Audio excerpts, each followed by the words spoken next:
Magandang hapon sa inyong lahat.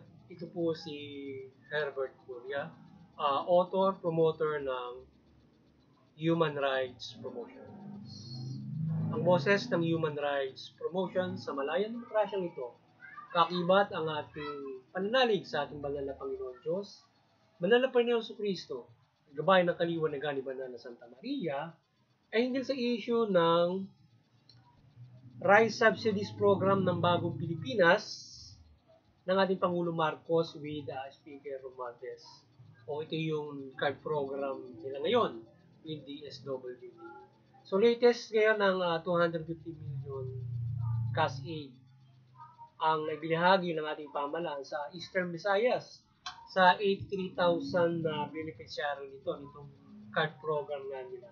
So ang programang ito ay layon na abutin ang iba't ibang probinsya. So nais na ma-expand yan to all over the country. From the origin, mula sa Metro Manila, mga distrito. Tapos ay syempre yung lahat ng mga probinsya. So ngayon yung latest doon sa Eastern Visayas, doon sila nagbahagi nitong rice subsidies nito with miscellaneous pa. So ang card program ng ating Bagong Pilipinas ay layo na mabuot ang buong Pilipinas na mabigyan ng tulong mula sa card program na ito. Mga qualified beneficiaries ang mabibigyan dito. So nais ng ating pamahalaan na palakasin, pag-ibayuhin ang ayudang ito na nagkakahalaga ng mga 3,000 bawat benepisaryo. So ang 1,000 sa bigas at 2,000 sa miscellaneous expenses.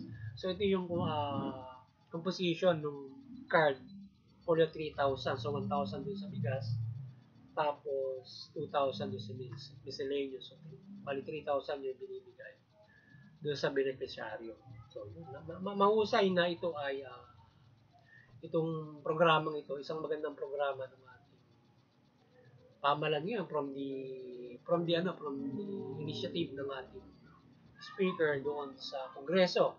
Mula sa Kongreso yan, doon sa ating speaker para sa Bagong Pilipinas program ng ating Administration Marcos with the DSWD na siyang naglalagak ng pondo ata dyan para dyan sa card program na yan. So, ang ating pamahalaan din ay malugod nitong kinalulugod nito yung hakbangin ng UAE government sa ginawa nitong labor development para sa mga OFW na Pilipino doon. So, ang welfare ng ating mga OFW sa UAE ay mapapangalagaan at tinatamasa na ng lubos ngayon sa iba't ibang labor works. So, yun yung ating mga gawa do sa UAE, United Arab Emirates, ay mahusay na sila ay nakakamit ngayon yung kanilang mga benepisyo o magandang labor development na binibigay ng UAE. So, ito kinalugod ng ating pamahalaan yan mula doon sa ating Senate. So ngayon ang Human Rights Promotions ay mariing sumusuporta sa mabuting pamahala, batas ng hustisya at karapatang tao. At dito sa isyong ito ng card program ng pamahalaan through Bagong Pilipinas with the Speaker Romualdez ay ating sinusuportahan ito at naway mapag-ibayo pa nga ito ng ating pamahalaan at maabot ang buong bansa at di ilan lang ang mabot bagkos lahat ng naghihikaw. So yung nasa vulnerable sector, kagaya nasa workplace, na siyang tinatamaan ng inflation na dapat siya, kagaya na halimbawa inflation sa rice, so sila itong higit na doon sa katatayuan na dapat na mayudahan o parang nabigyan ng malaking discount para makamura sila doon sa mga bilihin para sa pagkain.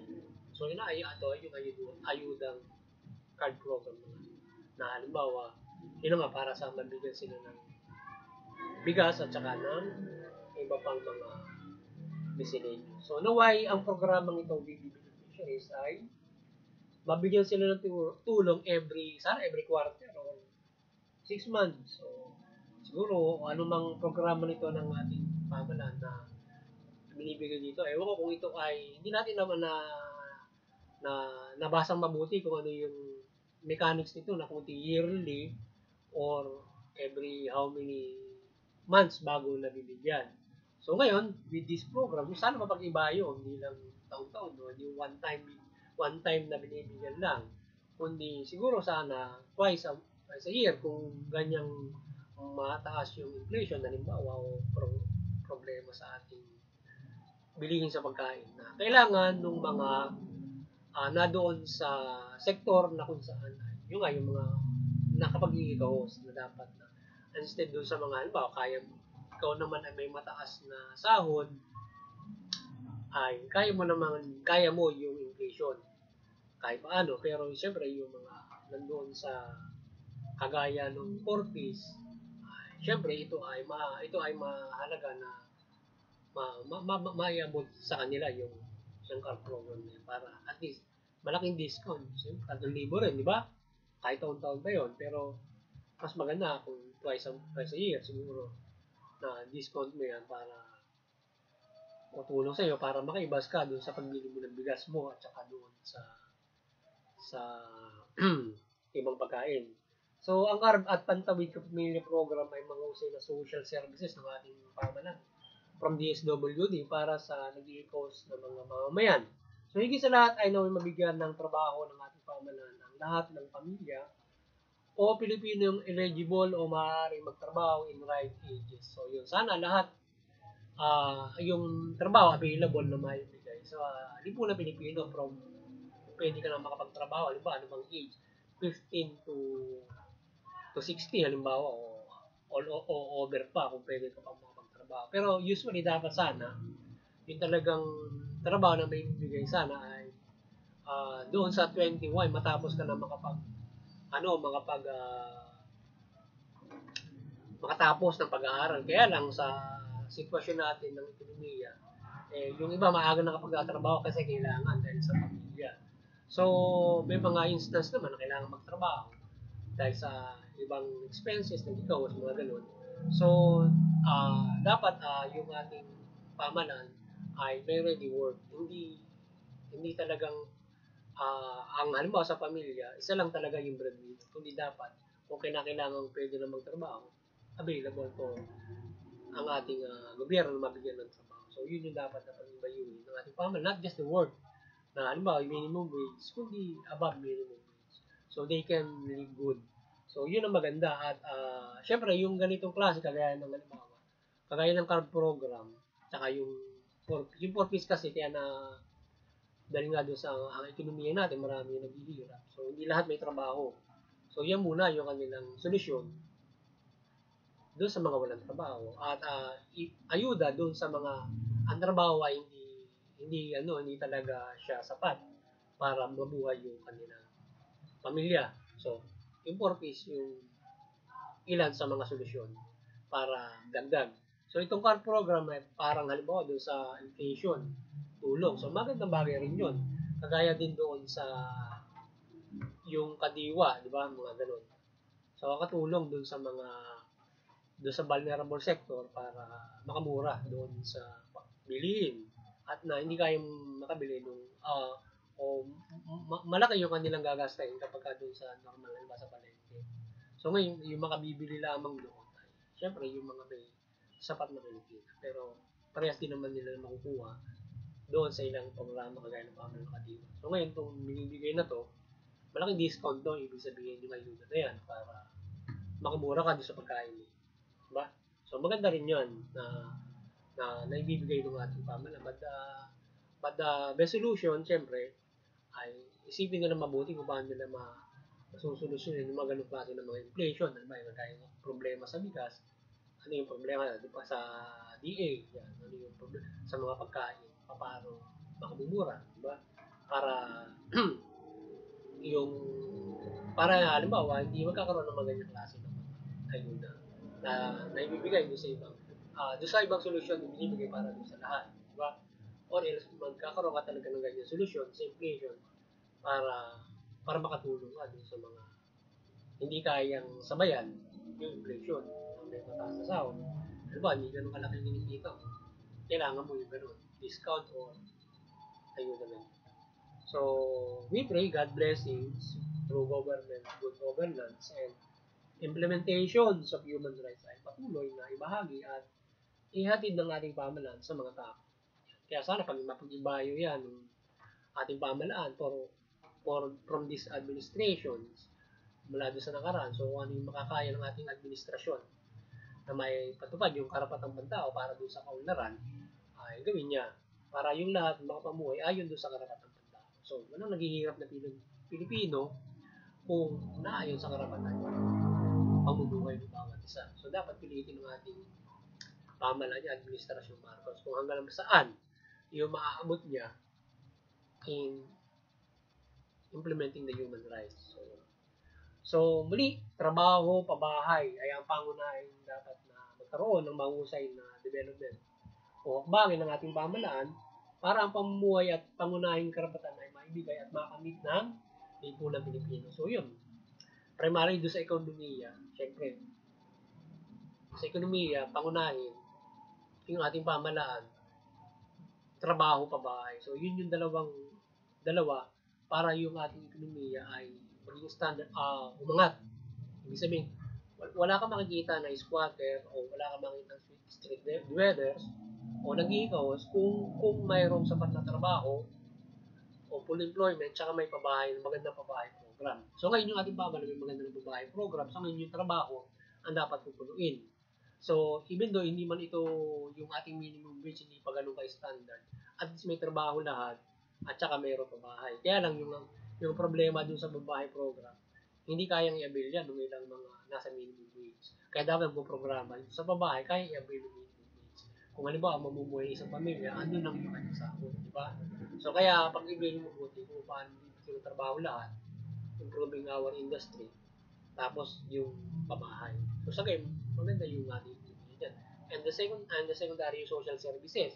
So habang inaabot natin na magkaroon ng full employment, at saka yung pag-iba yun ng pabahay, yan, tulong doon sa mga mamamayan na hindi sapat yung kanilang kinikita na hindi nabibigyan ng ating pamahalaan ng talagang regular works at hindi kaya accommodate ng ating mga industry at naibigay ng pamahalaan. So ngayon, yung social services ang ayuda for the mamamayan. So pag-ibayuhin din habang kinakamit itong pagkakaroon ng isang full employment and standard salary.